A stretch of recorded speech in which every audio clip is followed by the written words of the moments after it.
Se cree que son entre 1200 y 1500 años que tomó escribir la Biblia, entre el primer libro y el último. Realmente es difícil saber cuál fue el primer libro que se escribió, e incluso es muy difícil decir con certeza cuál fue el último, pero algunos historiadores, haciendo uso de la ciencia bíblica, coinciden en algunos libros que tal vez fueron los últimos en escribirse. El proceso de escritura del Antiguo Testamento es muy diferente al proceso de escritura del Nuevo Testamento. Y con este dato quiero invitar ahora sí que todos los preadolescentes de Army Twins puedan salir con sus directores para que reciban la palabra de parte de sus pastores Leonardo y Jenny. Y allá pueden seguir haciéndole preguntas al respecto de este tema a Leonardo y a Jenny, que tienen la capacidad de contestarlas y la formación bíblica. El Antiguo Testamento, por ejemplo, ¿usted sabía que el Antiguo Testamento se estableció como canon? Canon es conjunto de leyes que aprueban, en este caso un texto escrito, e incluso después de la muerte de Jesús. Algunos estudiosos de la ciencia bíblica dicen que el canon del Antiguo Testamento se aprobó entre el año 100 y el año 120 después de Jesucristo. Lo que quiere decir que el Antiguo Testamento ni siquiera estaba en su totalidad aprobado por las autoridades de la época. Se autorizó, se aprobó en un concilio que se realizó en una ciudad. Esa ciudad tenía como nombre Jamnia. De ahí que se conoce como el concilio de Jamnia. Ese concilio permitió que los eruditos judíos definieran cuáles serían los libros que contenerían el Antiguo Testamento. Ellos no le llaman Antiguo Testamento, ellos le van a llamar la Tanakh, T de Torah, N de Nebihim y K de Ketubim. Así es como los judíos separaron lo que para nosotros es el Antiguo Testamento. Y es interesante que ellos no los clasificaron como nosotros los tenemos clasificados. Hay algunos libros que para ellos son proféticos y para nosotros son históricos o viceversa. El orden de los libros no está relacionado con su antigüedad o fecha de escritura, no. Están clasificados por las características de su contenido. Por ejemplo, el primer libro que tenemos en la Biblia, ¿cuál es? Pero no necesariamente fue el primer libro que se escribió. De hecho, los libros o los relatos de la creación se escribieron mucho tiempo después. Algunos los asocian en la época de los reyes, es decir, estamos hablando de los tiempos de Saúl, de Salomón. Algunos se van más atrás incluso, en la época de la cautividad de Babilonia, imagínense. Por lo tanto, que Génesis sea el primer libro de la Biblia no quiere decir que fue el primero en escribirse, y que Apocalipsis sea el último libro de la Biblia tampoco quiere decir que fue el último en escribirse. Están organizados por las características de su contenido. En este caso, la Torá contiene 5 libros, a saber, Génesis, Éxodo, Levítico y Deutero 2, Nomos Ley, segunda ley, la segunda parte de Levíticos, Deuteronomio.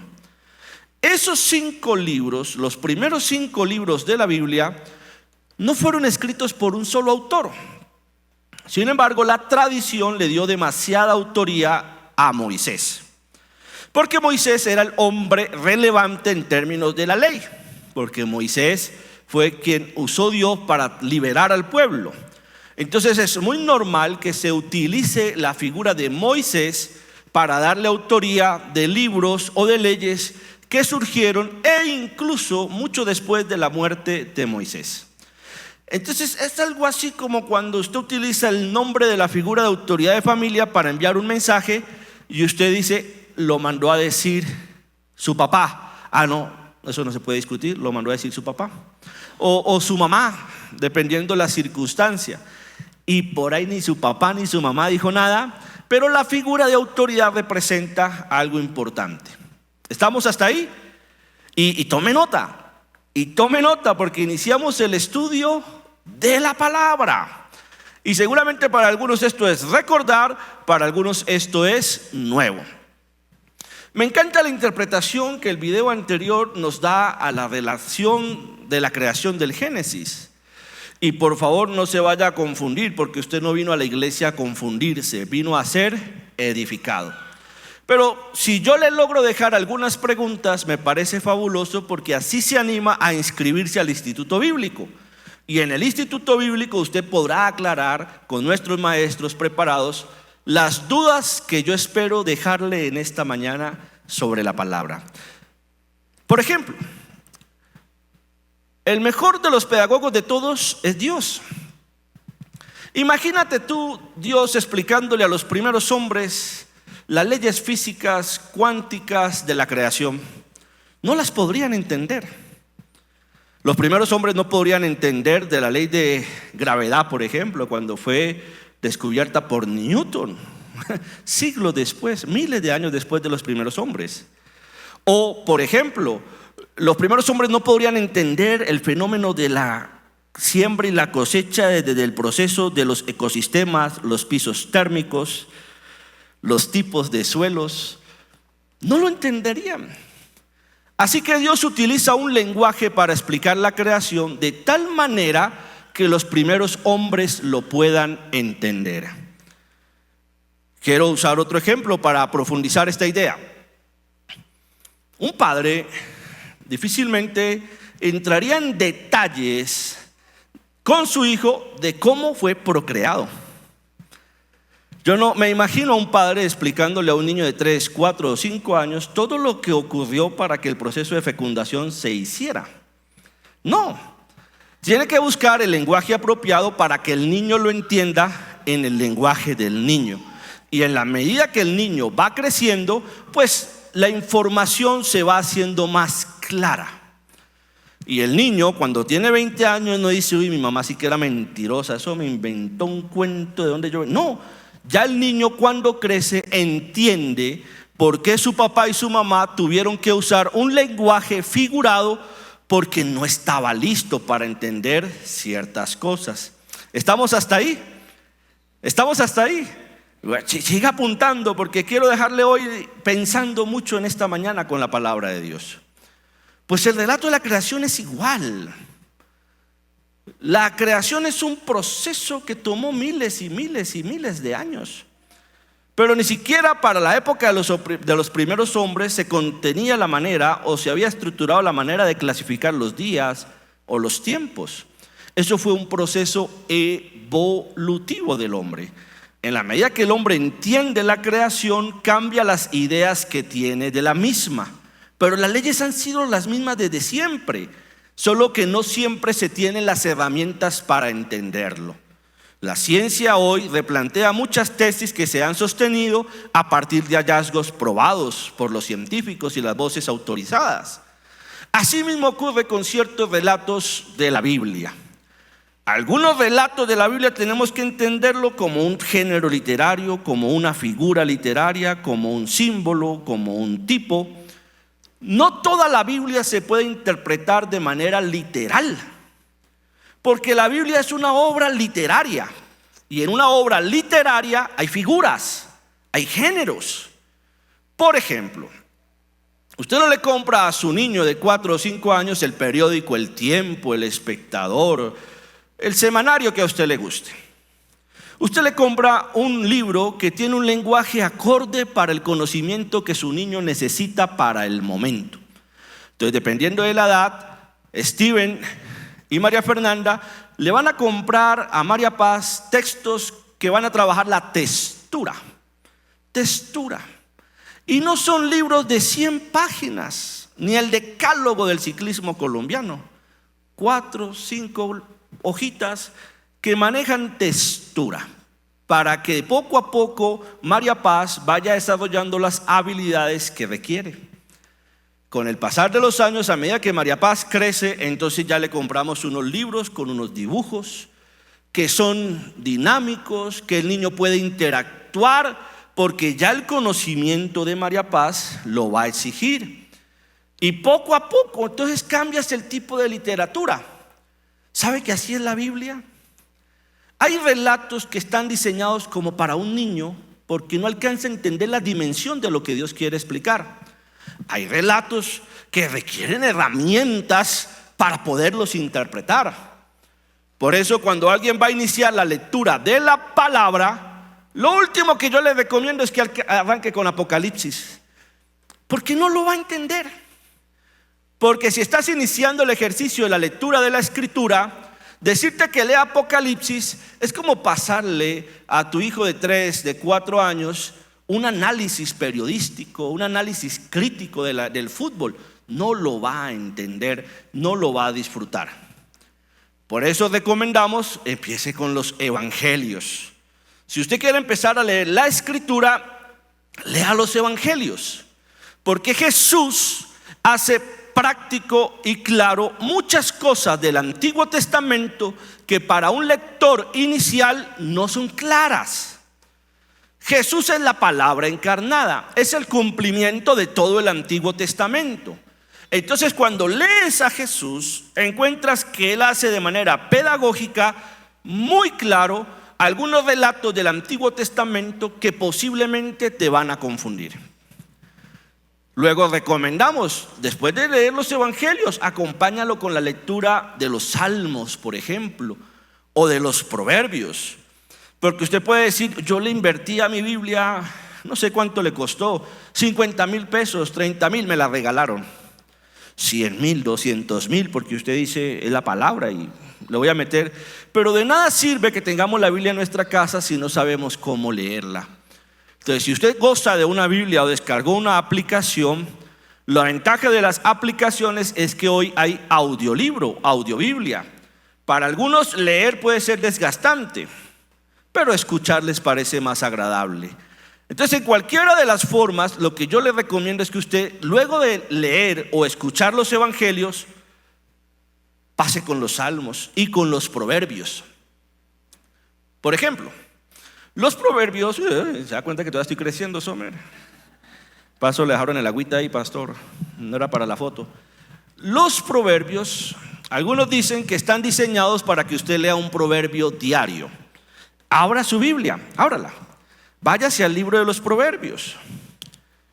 Abra su Biblia o abra su aplicación, por favor.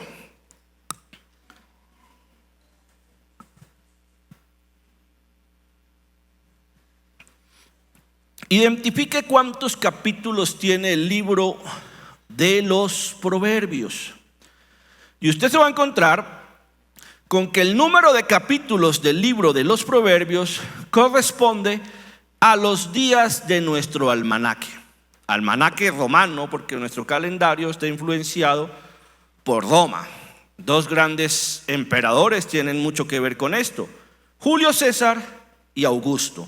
De ahí que tenemos uno de los meses, julio y agosto, en honor a estos emperadores romanos que tienen mucho que ver con el calendario que hoy nos rige. Entonces, por ejemplo, ¿qué día es hoy? 23. Todos estamos parados en el 23 de agosto. Fíjate, este mes lleva el nombre de un emperador romano. La recomendación que yo le haría es, hoy usted debería de leer el capítulo 23 de Proverbios. Y mañana, ¿qué capítulo debería de leer? El 24, o escuchar. Entonces, como hoy es 23, yo leería el primer versículo. En esta versión que yo tengo dice: cuando te sientes a la mesa de un gobernante, fíjate bien en lo que te sirven. Si eres de buen comer, ponle un cuchillo a tu garganta. No desees todos los manjares, porque tal vez tengan la intención de engañarte. No te desgastes tratando de hacerte rico. Sé lo suficientemente sabio para saber cuándo detenerte. Ah, qué bonito, mire. Entonces, para usted que está iniciando su camino en la fe, o que ya ha caminado por esta senda y se le ha olvidado la dinámica de la lectura de la Escritura, pues espero usted esté tomando nota de esta recomendación. Lea un capítulo diario del libro de Proverbios. Mi siguiente recomendación es que usted señale en la Biblia esos textos que a usted le iluminan, que le hacen así: léeme, léeme, léeme. ¿Le ha pasado a usted que cuando va al mercado pasa por alguna parte de la tienda y hay un producto que le hace así: llévame, llévame, llévame? Y si por ahí el aviso dice 50%, 25%, llévame. Bueno, así hay versículos en la Biblia cuando usted los lee. Hay versículos que le dicen: es para ti, es para ti. Entonces mi recomendación es que usted tome un resaltador. Hoy hay resaltadores de agua. Mire cómo es de interesante esto, que le permite resaltar ese versículo de la Biblia porque a usted le ha llamado la atención. Y si usted lo tiene en su aplicación, la aplicación también le permite resaltar. ¿Por qué quiero animarle a que usted resalte los textos de la Biblia? Porque cuando vienen momentos de angustia, a veces uno no tiene la disposición de leer un capítulo, un libro, a veces ni la Biblia. Pero cuando vienen los momentos de prueba y de aflicción, al usted abrir la Biblia y encontrar todos esos textos resaltados, le van a permitir, al volverlos a leer, recordar por qué los resaltó. Entonces se convierte en unas huellas que usted va dejando cuando va en un desierto o en una selva, y ese tipo de huellas le van a permitir encontrarse nuevamente. Por ejemplo, usted ha observado películas de personas que van en el bosque o qué sé yo, y van dejando ramas quebradas, van dejando un objeto como huella, en caso de que se pierdan, en caso de que alguien los busque, en caso de que tengan que regresar. Y ese tipo de huellas o ese hilo le va a permitir encontrar el camino. Cuando usted se toma el trabajo de señalar en la Biblia, está haciendo eso, está dejando huellas. Entonces, cuando viene el tiempo de angustia, usted va a ver eso que le está alumbrando en su Biblia y lo va a volver a leer. Y el Señor va a fortalecer su fe a través de la palabra en tiempos de angustia. Usted puede escoger un color para lo que le guste. Por ejemplo, voy a poner un color para las promesas. Qué interesante. Voy a poner un color para los versículos de ánimo y de fortaleza.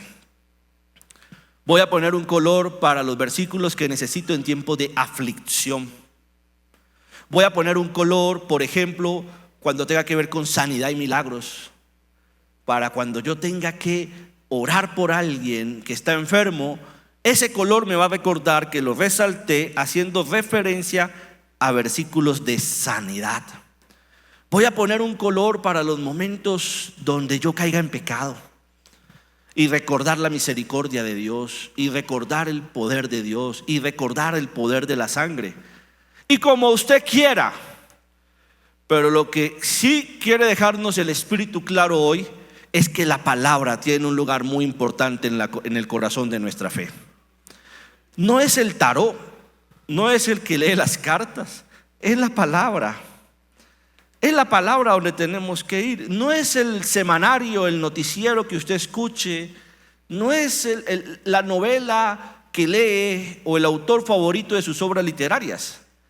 Quien nos va a guiar en momentos difíciles es, diga conmigo, la palabra. La palabra. La palabra nos advierte sobre situaciones que vamos a vivir y nos advierte de qué debemos esperar en Dios en esos momentos. Por ejemplo, Jesús advirtió: en el mundo tendréis aflicción. Así que cuando viene un momento de aflicción, yo debo recordar que el Señor lo advirtió. Él advirtió que yo pasaría por momentos de aflicción. Pero también me da esperanza, porque Él dice: mi paz os dejo, mi paz os doy. No se turbe vuestro corazón. Entonces, en tiempos de aflicción, la palabra me advierte que yo estaría en esa situación, pero también me dice qué va a hacer Dios en mi corazón en ese momento que estoy viviendo. Por ejemplo, la palabra dice en boca de Jesús: bienaventurado cuando digan toda cosa contra ustedes y mientan contra ustedes. Entonces, lo primero que yo debo entender cuando alguien habla mal de mí o miente de mí, o me ataca, es que me está haciendo bienaventurado. Y bienaventurado es 3 veces bendito. Entonces cuando alguien me ataca, yo digo, me está bendiciendo. Y cambia mi corazón. No me aflijo, no compro la pelea, no me hago el más bravo. Qué bueno que me bendicen. Cuando hablan mal de la iglesia, qué bueno que la bendicen. Vea qué interesante este momento, y no quiero entrar en horizontes ideológicos políticos, pero por alguna razón el nuevo gobierno ha hecho más visible la iglesia, la fe, ha hecho más visible la educación cristiana, los principios y valores que nosotros como iglesia predicamos, que nosotros como iglesia enseñamos, porque creemos en la familia, en la restauración, en la renovación. Eso es bueno y es un peligro, porque cuando te haces visible para lo bueno y para lo malo. Te haces visible para lo bonito y para lo feo. Entonces, qué bueno que entendamos que en estos tiempos donde los cristianos se nos señala en teoría o se filtra la idea de que somos una amenaza para la sociedad, pues demos testimonio y ejemplo con nuestra manera de vivir. Que demos testimonio con la manera de administrar nuestros hogares. Allá lo que haga el presidente, yo no tengo nada que ver con lo que él haga, pero yo administro mi casa y ahí sí tengo que responder. Yo no tomo las decisiones de los miles y miles de millones de pesos que maneja el Estado, pero las decisiones que tome con el dinero que llega a mi casa para administrarlo bien, sí. Entonces ahí tenemos que dar ejemplo y ser testimonio. ¿Cuántos dicen amén? Yo no tengo la culpa de lo que ocurre en ciertas familias, mi responsabilidad de orar por ciertos hogares, pero yo sí tengo responsabilidad sobre lo que pasa en mi casa. Y ahí la palabra nos da instrucciones de cómo administrar la casa. ¿Sabía usted que la Biblia habla absolutamente de casi todos los temas que hoy necesita la sociedad? La Biblia habla de economía, la Biblia le habla al esposo, la Biblia le habla a la esposa, la Biblia le habla al hijo, al nieto y al abuelo. La Biblia habla de sexo. ¿Usted sabía eso? Que hay un libro en la Biblia que centra toda su atención en un lenguaje que claramente es erótico. Sí, algunos lo romantizan y dicen, no, está hablando del amor de Dios con su iglesia. Bueno, hermano, está bien, pero realmente está hablando de sexo. Hay un libro dedicado a eso. ¿Cuál es el libro? A ver, ¿cuál es? Se lo sabe. Cantar de los Cantares. Libro que habla de la parte sexual, la relación entre el hombre y la mujer. Por eso cuando usted y yo leemos la Biblia, la palabra, adquirimos herramientas para caminar en la fe. ¿Por qué es importante esto? Porque por lo menos en esta su iglesia, por ahora, solo hay un culto en la semana. Solo hay uno. Yo creo que llegará el día en que tendremos 2. Llegará el día en que tendremos 3. Porque si no llega ese día, es un reflejo de que estamos siendo egoístas. Deberíamos de estar trayendo mucha gente a la iglesia. Deberíamos de estar invitando a mucha gente a la iglesia. Deberíamos de traer a todos nuestros amigos a la iglesia. Y si todos asumimos esa pasión por los perdidos, entonces inevitablemente un día tendremos 4 cultos, porque no va a caber la gente. ¿Cuántos dicen amén? Bueno, mientras llega ese día, por ahora solo hay un servicio a la semana. Y aquí hay gente que por trabajo, por dinámicas y otros por autolicencia no vienen cada 8 días. Algunos vienen cada 15 días, algunos vienen una vez al mes, algunos vienen cuando se les vino el mundo encima. ¿Qué hacer cuando las puertas de la iglesia no están abiertas todos los días? ¿O qué hacer cuando yo por dificultades, por temas de salud, de viaje, de trabajo, de mi familia, paso varios fines de semana sin asistir a la iglesia? Bueno, ahí es donde tiene sentido estudiar la palabra, leer la palabra, porque ella es la que te va a dar las herramientas en esos momentos difíciles. Entonces tal vez usted por alguna razón no pudo congregarse un domingo, pero usted tiene el hábito de la lectura de la palabra. ¿Cuántos dicen amén? Usted tiene el hábito de estudiar la palabra. Usted tiene el hábito de memorizar la palabra. Y cuando vienen los tiempos de prueba, desarrolla el hábito de aplicar la palabra. Entonces la palabra nos va a dar herramientas para nutrir y sustentar nuestra fe cuando se nos hace difícil congregarnos. Eso es una cosa. Pero le voy a poner una realidad más difícil. El pastor no lo llama a usted todos los días. El pastor no lo visita a usted. El pastor no está en todas sus fiestas familiares, o a lo mejor ni en una. Tal vez porque usted nunca invita al pastor, o porque aunque lo invite muchas veces, el no también es una respuesta. Y no se ofenda si el pastor en algún momento dice no, porque no siempre puedo, porque el pastor también tiene familia. Entonces, cuando usted lee la palabra, estudia la palabra, medita la palabra, usted se evita de la pastordependencia. Mire, 2 días y el pastor no me ha llamado. Lee la palabra, el pastor de pastores te va a hablar a través de ella. 1 semana y el pastor no me ha llamado.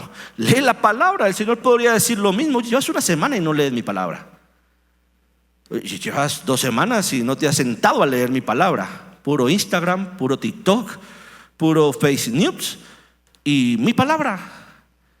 Entonces, como yo no pretendo generarle a usted una pastordependencia, porque como pastor no puedo estar involucrado en todo lo que hace usted en su vida diaria, porque también tengo vida. Como pastor sí le puedo instruir, vaya a la palabra. Entonces cuando usted tenga dificultades, la palabra le va a edificar. Cuando usted tenga esos momentos difíciles, la palabra le va a dar las herramientas. Y tal vez usted pueda llamarme, y tal vez usted pueda escribirme, y tenga la seguridad que le voy a contestar su mensaje. Pero una de las cosas que le voy a contestar es, vea la palabra. Pastor, no sé qué hacer en esta situación. ¿Qué dice la palabra? Pastor, tengo que tomar esta decisión.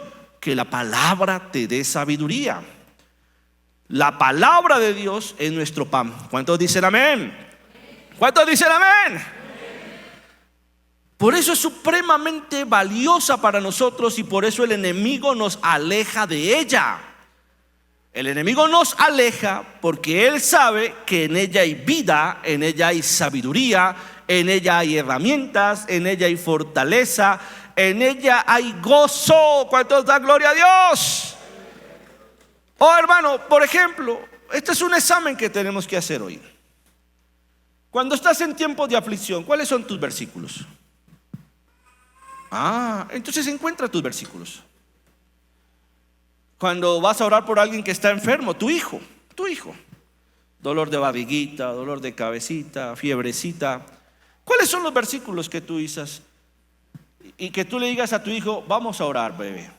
La palabra del Señor dice que por sus llagas nosotros hemos sido curados. Así que vamos a pedir a Dios que sane tu dolor de barriguita. Hay un tratamiento médico. Mira, la palabra dice que Él es el Padre de toda ciencia y que la ciencia aumentará. Vamos a orar para que Dios dirija a esos médicos a partir del conocimiento que adquirieron y que eso que te van a hacer sea acertado. Deberías de tener tu botiquín espiritual a la mano. Tu lista de versículos a usar dependiendo de la circunstancia que estás pasando o que estás viviendo. De ahí la importancia de la palabra. Amén. Bueno, la palabra dice que lámpara es a mis pies y lumbrera es a mi camino. Esto es muy importante, porque esto quiere decir que todas las decisiones que tomamos día a día deberían ir acorde a la palabra de Dios. No sé si usted alguna vez ha estado en un lugar donde requiera una lámpara, o está conduciendo y es oscuro y tal vez sus focos no iluminan lo suficiente y se da cuenta que llegó la hora de hacerle mantenimiento a los focos. Pero muchas veces vamos a pasar por caminos de oscuridad. Muchas veces vamos a pasar por desiertos y vamos a estar solos. No hagas ver a la iglesia como la mala cuando Dios te llama al desierto y te necesita solo. No veas al pastor como el malo. Oh, amado, yo quiero decirle esto con mucho amor y respeto, pero también con empatía. Yo desconozco el proceso de Dios en su vida. Yo desconozco lo que pasa en su vida todos los días. Pero sí conozco al Dios que camina contigo todos los días. Y ese Dios te va a hablar a través de la palabra. Y a veces Dios nos va a llevar al desierto porque quiere estar a solas con nosotros. Y muchas veces en nuestra humanidad decimos: mire, me dejó solo la iglesia. Mire, no. Dios te quiere a solas. Y a lo mejor te estás encargando de hacer mucho ruido porque no quieres escuchar la voz de Dios. Y por eso Dios te sigue alejando, te sigue alejando, te sigue alejando, hasta que entiendas que quiere que escuches única y exclusivamente su voz. Ahí como nunca necesito el sustento de la palabra. Entonces, en esos momentos de oscuridad, lámpara es a mis pies. ¿Le ha pasado a usted en su casa que se va la luz, se salta un taco, hay un accidente normal, un transformador estalla, y usted empieza a buscar antiguamente las velas y los fósforos? ¿Se acuerda? Bueno, ya no usamos las velas y los fósforos. Ahora sacamos el celular y de inmediato usted enciende la linterna. Porque necesita luz. Necesita luz. Esa es la palabra. Lámpara a tus pies. Entonces, no estás buscando luz en aquello que es una luz pasajera, fatua o que te va a confundir, sino que estás buscando la palabra y ella es lámpara a tus pies. ¿Cuántos dicen amén? Uno de los primeros libros que yo les recomiendo a María Fernanda y a Steven cuando llegue el momento es que le compren la Biblia. Y hay Biblia para bebés, para niños, y por ahí no lo va a entender, pero van a estar ustedes para explicarle. Y después le compran un librito más avanzado a su lenguaje. Y qué bueno que ustedes le clasifiquen, María Fernanda, mi primera Biblia, mi segunda Biblia. Y notarán que cuando tenga la edad de 15, 16 años, ya no va a leer la Biblia de muñequitos. Va a leer este texto y lo va a entender. Enséñenle a María Paz que esta es la luz que ella necesita a sus pies. Y que cuando María Paz tenga que tomar decisiones, pues no busque los brujos, no busque los hechiceros, no busque el tarot. Yo soy Géminis. ¿Qué dice para los Géminis hoy 23 de agosto? No. ¿Qué dice la palabra de Dios? ¿Usted lo cree? Bueno, quiero dejarle 8 textos en esta mañana. Segunda Timoteo 3:16 dice: toda la escritura es inspirada por Dios y útil para enseñar, para reprender, para corregir y para instruir en justicia. Hoy hay un fenómeno interesante que ocurre con los jóvenes, y esto es un llamado más a los papás que a los jóvenes. ¿Por qué hoy los papás entran en una crisis cuando alguien corrige a su hijo? Y yo ya hablaba ayer con mi hijo, y no es una apología a cosas que gracias a Dios se han superado, pero sí es una denuncia a cosas que no se pueden superar. Por ejemplo, yo le decía a mi hijo: ole papi, es que hoy todo es psicólogo. Que el niño se fue de psicólogo, que la niña se fue de psicólogo. Y yo tenía 5 consejos que mi mamá me daba de psicología todos los días, y nunca estuvo diciendo: es que mi niño se deprime. No es una apología a la violencia, pero desafortunadamente los padres perdieron la autoridad sobre sus hijos y ni siquiera los corrigen porque el niño se deprime, porque el niño se angustia. Mira, la palabra me corrige, la palabra me exhorta. Por eso están los profetas que exhortaron a los reyes por su pecado. David fue exhortado por un profeta cuando se apropió de la esposa de Urías. Juan Bautista exhortaba al gobernador de turno porque estaba quedándose con la esposa de su hermano. Jesús exhortó a sus discípulos y en un momento le dijo a Pedro: apartado de mí, Satanás. Pablo exhorta a la iglesia al cristiano. Entonces hoy como padres se ha perdido el control de exhortar y de corregir. Porque no, el niño se angustia. No. Hoy sale tanta tendencia tan extraña que no refleja otra cosa que la ausencia de padres que no dieron amor, que no dieron corrección, que no orientaron a sus hijos y que incluso metieron la mano en procesos donde Dios los quería formar. Mire, si Dios quiere hacer algo contigo, no hay santa madre que se pueda meter. Va a tratar contigo, duela o no duela. Muchas veces Dios utiliza a otras personas para ayudar a formar a nuestros hijos y metemos la mano en eso. Claro, repito, no es una licencia, entonces haga con mi hijo lo que quiera y no. Pero si tú ves que tu hijo está pasando por un proceso de exhortación, de corrección, de confrontación, deja que sea tratado, deja que sea formado. Entiendo el marco de lo que, soy claro en el marco de lo que estoy diciendo. Fútbol. Un futbolista profesional no estará listo para pararse en un estadio a recibir miles de madrazos si la mamá de ese futbolista de niño impidió que su técnico lo corrigiera. Y muchas veces el profesor de fútbol de los niños tiene que alzar la voz, tiene que gritar, tiene que exhortar, y la mamá no puede decir, ay no, que mi niño se va al psicólogo. Ese niño no podrá pararse en un estadio, ese niño no aguantará la presión de la prensa y de los medios. Deja que sea formado. Por eso yo aprendí que cuando entiendo que Dios está haciendo algo contigo, no me meto. Porque Dios está tratando contigo. No me meto. Señor, dale paz, dale gozo, dale paciencia. Y algunos muy cercanos a mí saben que uso mucho una expresión. Mira, hermano, yo te acompaño hasta la cruz. Lo siento, muere, hermano. Te acompaño hasta la cruz, muere, pelea 3 días con tus demonios y resucita en gloria.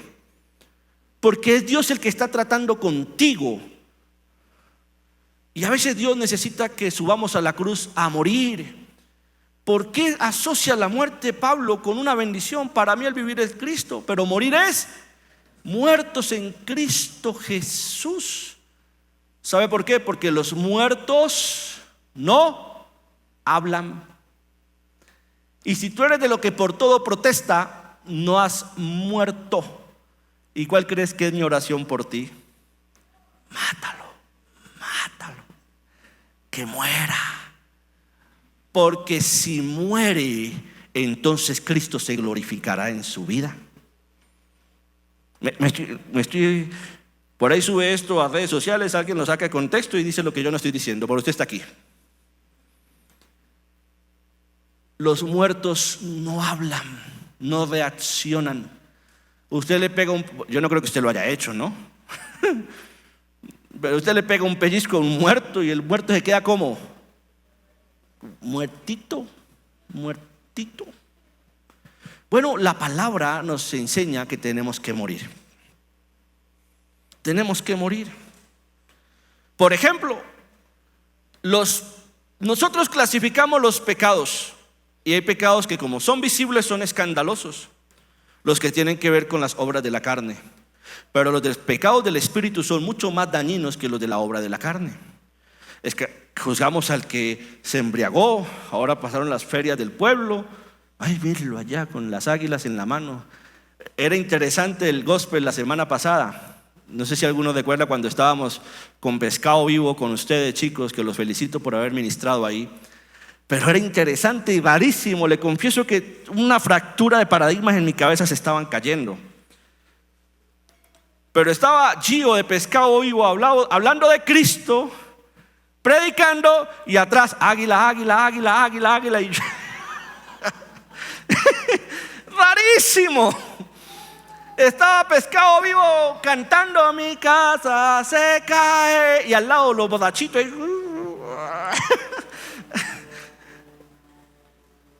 Es fácil juzgar eso. porque se ve. Oh, mira, se fue con la mujer, dejó la mujer, porque se ve. Ah, pero yo nunca vi a Jesús bravo con un borracho. Yo nunca vi a Jesús bravo con una prostituta. Yo nunca vi a Jesús bravo con... ¿Sabe con quién estaba bravo Jesús? Con los que usaban mal la lengua, con los fariseos, con los religiosos. Con ellos sí lo vi bravo. Yo no vi a bravo Jesús con la mujer samaritana o con la mujer que le tocó el manto. Yo no vi bravo a Jesús con los endemoniados. Nunca ve usted en la Biblia a Jesús bravo con los endemoniados. Pero sí lo vi berraco con los sacerdotes que no entendieron el espíritu de la palabra.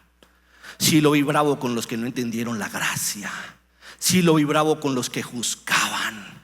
Sí lo vi bravo con los que criticaban. Así que hace 8 días que estábamos en la feria, porque su pastor estaba en la feria, en el gospel.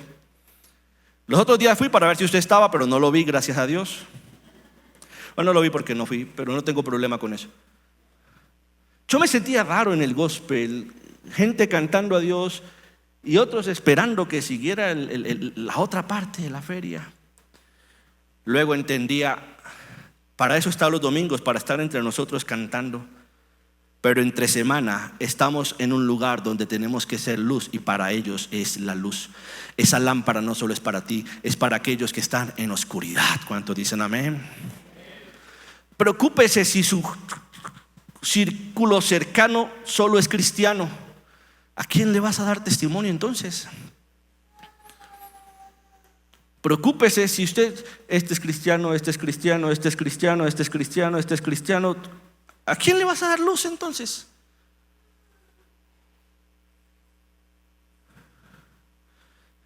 Hebreos dice: sin duda la palabra de Dios es viva, eficaz y más cortante que cualquier espada de dos. Y yo espero que esté aquí siendo cortadas muchas ideas que a nosotros nos impiden entender. Hablaba con mi hijo de un adorador que escucha él ahora. Es un adorador de muchos años, que hoy está cercano a los 70 años o más. Y hablando un poco de la vida de él, yo le decía: mira, ese hombre adora a Dios desde muy joven, y en su juventud tuvo una crisis en su matrimonio, estando en la iglesia. Y yo le decía: la iglesia de antes era muy cruel, era dura. Hablaba de amor, pero era lo único que no mostraba. Hablaba de misericordia, pero era lo único que no daba. Una iglesia legalista en la cual yo también nací. Y yo le decía: ese hombre fracasó en su primer matrimonio, y en esa época le dieron con todo. ¿Y sabes quién le dio? La iglesia.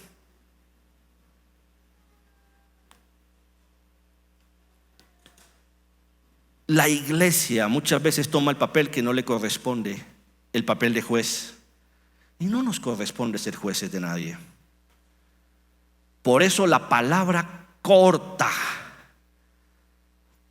paradigmas, corta ideas, corta tradiciones, corta miedos, corta el pecado, corta estructuras que nos impiden ver lo nuevo de Dios. Leer la palabra es exponerse a un cuchillo que te va a cortar, pero no es el cuchillo que te cortas picando la cebolla. Es el bisturí del cirujano que lo hace con tanta delicadeza que ni huella te va a dejar, que nadie lo va a notar. Porque el cuchillo del Señor no es el del ladrón, es el bisturí del cirujano estético que hace una pequeña incisura, así se dice, Alessandra, incisión, que solo tú sabes que te la hicieron porque la sufriste, pero nadie lo va a notar. Entonces deja que el bisturí del maestro entre y corte lo que tenga que cortar, que te va a dejar bonito, te va a dejar bien. Por ahí te duele un poquito. Dependiendo del nivel de orgullo, te va a doler más. Dependiendo del nivel de testarudez, el periodo de recuperación va a ser más largo. Pero si por ahí entiendes Tú dices, quedé bonito, quedé lindo. Me cortó lo grosero, me cortó lo patán, lo guache, me cortó lo soberbio, me cortó lo miedoso, esa timidez que me impedía asumir desafíos. Me cortó las palabras necias, me cortó. Usted y yo deberíamos decirle al Señor hoy: corta con tu palabra todo lo que no está bien en mi vida. Pueden pasar, chicos, por favor, porque estamos terminando. Santiago 1 dice: no se contenten solo con oír la palabra, pues así se engañan ustedes mismos. Llévenla en práctica. No es fácil, hermanos. No es fácil, pero es el camino que tenemos que seguir. Señor, yo quiero practicar tu palabra. Y va más allá de cuánto oras o cuánto ayunas o cuánto cantas, que me parece fabuloso. Tiene que ver con tu día a día, de cómo reaccionas ante esas situaciones donde tu carne quiere saltar, donde tu yo quiere saltar, donde tu pasado quiere volver a aparecer. Tiene que ver con cómo miras al otro, cómo miras al pecador. Tiene que ver con cómo miras el error del otro, si lo miras con misericordia o si lo miras con juicio, con crítica, con condenación.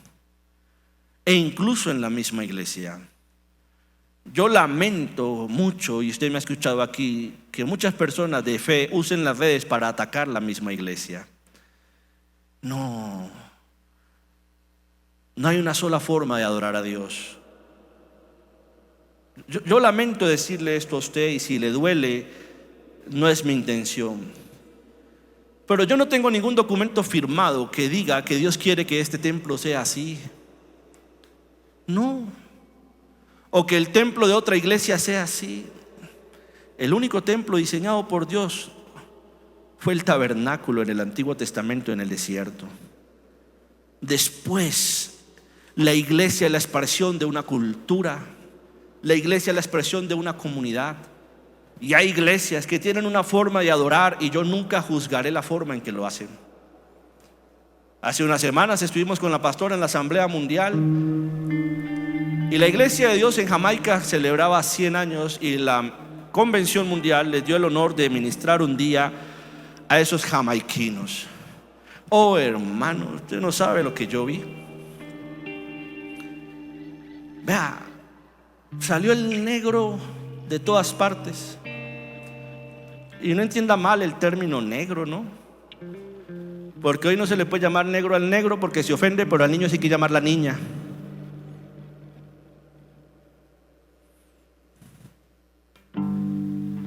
Vibraban, temblaban, y eso por todos lados, y eso empezaban. Y esa gente que estaba en el altar, eso parecía que les hubieran conectado una descarga eléctrica, todo. Y yo no puedo decirle a Fabián: de aquí en adelante cantas como los negros. Lo mato, pues se me va de la iglesia. O a Lida, es la cultura. Así adoran ellos a Dios. Así lo adoran. Y si ellos, los de Jamaica, se sentaran aquí a vernos a nosotros, dirían: qué aburridos, no tienen unción, el Espíritu no está en ellos, no hay fuego. No hay una sola forma de adorar a Dios. No existe. No hay una iglesia que tenga un papel firmado de parte de Dios que diga: así es como tiene que funcionar la iglesia y yo lo apruebo. No. Yo espero que tú te congregues aquí porque sientes que Dios te habla, pero no espero que te guste la iglesia. Yo espero que tú te congregues aquí porque cada que vienes sientes que Dios habló a tu vida, que hay una transformación, que hay una comunidad que te recibe bien, que te sientas en comunidad. Pero incluso, desafortunadamente para ustedes, quien tiene el micrófono hoy soy yo, y a lo mejor a usted no le puede gustar algo de lo que yo dije. La iglesia no se trata de que me guste. La iglesia no se hace para que te guste.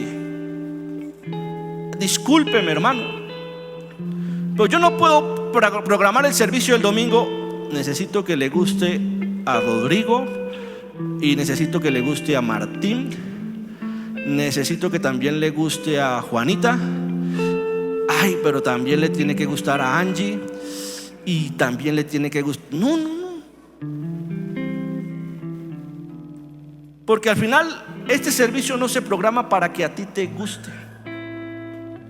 Lo que sí te tiene que preocupar es que la ofrenda que le traes a Dios, a Él le guste. Y no estoy hablando de dinero, no estoy hablando de plata. Eso sí te tiene que preocupar. Quiero traer una ofrenda a Dios que a Él le guste. Entonces, alguien quiere danzar, esa es su ofrenda, danza. Alguien quiere levantar las manos, esa es su ofrenda, levántalas. Algunos necesitan el silencio para orar. No lo mires como bicho raro, este no ora, no abre la boca, déjalo. Está adorando a Dios y vos no adorás por estar mirando cómo adora el otro. Algunos necesitamos levantar las manos, saltar. No me mires como bicho raro. Así es como yo expreso mi alabanza y mi adoración a Dios. No hay una sola forma de adorar. Por eso, si tu fe se sustenta en la Escritura, no se va a sustentar en el predicador de turno o en el predicador que más se escucha en redes, ni siquiera en este. Tu fe se tiene que sustentar en la Escritura, en la palabra. Porque a la iglesia no venimos a oír sabiduría humana, sino que venimos a escuchar y a meditar en su palabra. Por tanto, todo el que me oye estas palabras y las pone en práctica es como un hombre prudente que construyó su casa sobre la roca. Siguiente página, chicos. Salmos 119. Tú eres mi escondite y mi escudo. En tu palabra he puesto mi esperanza. No la ponga en mí, por favor. No la ponga en la CCJ, en esta estructura. Póngala en Él, en su palabra. Josué dice: nunca se apartará de tu boca este libro de la ley, sino que de día y de noche meditarás en él, para que guardes y hagas conforme a todo lo que en él está escrito, porque entonces harás prosperar tu camino y todo. Oye, podríamos sacar una predicación de cada versículo. Podríamos sacarla. Así que la fe es por el oír, y el oír por la palabra de Dios. Sino que en la ley de Jehová está su delicia, y en su ley medita de día y de noche. La última diapositiva, chicos. Cualquiera pues que me oye estas palabras y las hace, le compararé a un hombre prudente que edificó su casa sobre la roca. Vea la palabra. Amén. Con esta palabra de hoy iniciamos una hermosa serie que se llama así: la palabra.